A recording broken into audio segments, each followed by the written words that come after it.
22 दिसंबर 2020 है।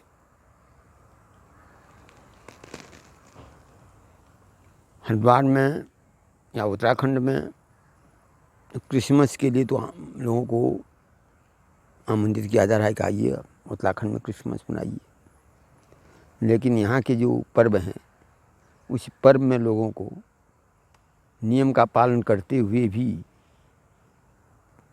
पर्व नहीं मनाने दिया जाता है। जैसे छठ पर्व हुआ, समुद्र का अमावस्या इत्यादि हुआ, उसमें बाहर से लोगों को, इस बार जो सोमवती अमावस्या हुआ है उसमें बाहर की समस्त गाड़ियों को रोक दिया गया था।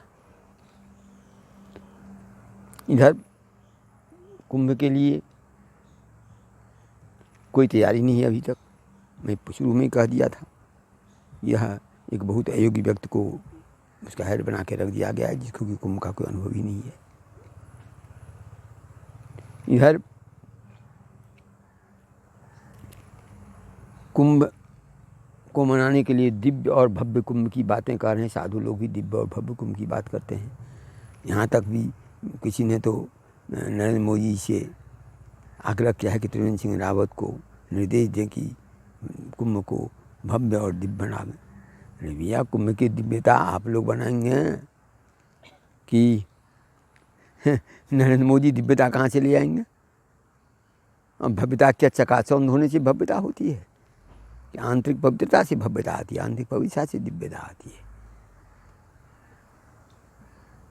इधर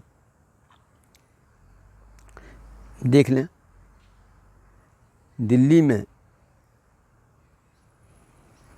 किसानों का आंदोलन चला हुआ है। वहाँ कोरोना का कोई प्रकोप नहीं है, क्योंकि लोग सत्य में हैं, उनकी इम्यूनिटी मजबूत है। गंगा के राज जो कुंभ होगा, इन लोगों को इतना भी विश्वास नहीं है कि कुंभ का जो अमृत तत्व आएगा वो अमृत तत्व से कोरोना भी नष्ट हो जाएगा। ये भी विश्वास नहीं है। इवन साधु को विश्वास नहीं है। क्यों? कैसे विश्वास होगा? साधु तो उनको तो 1 करोड़ रुपया मिल गया, अपने मकान को आलीशान बना करके उसकी भव्यता करने के लिए भव्य कुंभ चाहिए।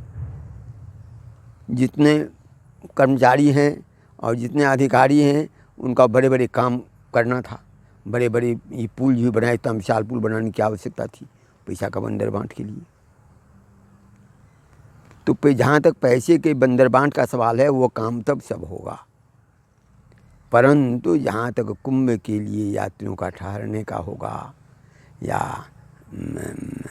टेंट इत्यादि की व्यवस्था होगी, जगह की व्यवस्था होगी, वह इनके लिए नहीं होगा, क्योंकि जगह तो इनके पास है ही नहीं। जगह तो त्रिवेंद्र सिंह रावत खोद करके द्वीपों को बर्बाद कर दिए, तो इनके पास जगह भी नहीं है। तो बहुत बढ़िया मौका भी मिला है। तो कुंभ का अमृत तत्व पाने के लिए, कुंभ में तो अमृत तत्व पाते हैं लोग, तो जो लोभी हैं, प्रशासनिक अधिकारी हैं, प्रत्येक कुंभ में वो अपना धन को ही अमृत मानते हैं। राजनेता लोग भी उस बंदर बाट में जो रहते हैं, वो भी धन को ही अमृत मानते हैं। इधर साधु महात्मा जो धन के लोभी हैं, उनको धन दे दिया, उसी को अमृत मानते हुए अमृत पान कर लिए।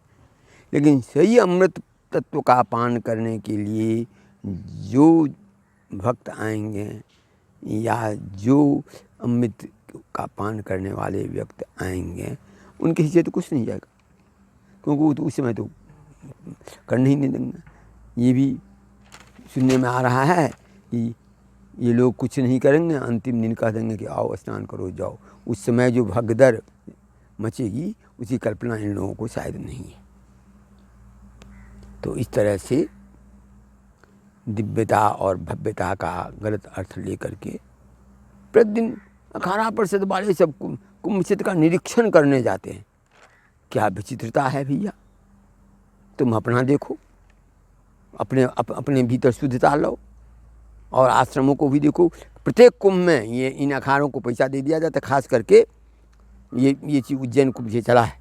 उज्जैन कुंभ में 1 एकड़ ज़मीन 5 करोड़ रुपया, इलाहाबाद कुंभ में 1 करोड़ रुपया और 1 एकड़ ज़मीन 5 करोड़ रुपया, और हरिद्वार में चूँकि हम ये किए हुए हैं इसलिए मात्र 1 करोड़ रुपया इन लोगों को दिया गया है। और उसका कि उस समय तो पैसा लेके बंदर बांट कर लिया अपना, क्या खर्चा हुआ वो खर्चा भी नहीं दिखाए।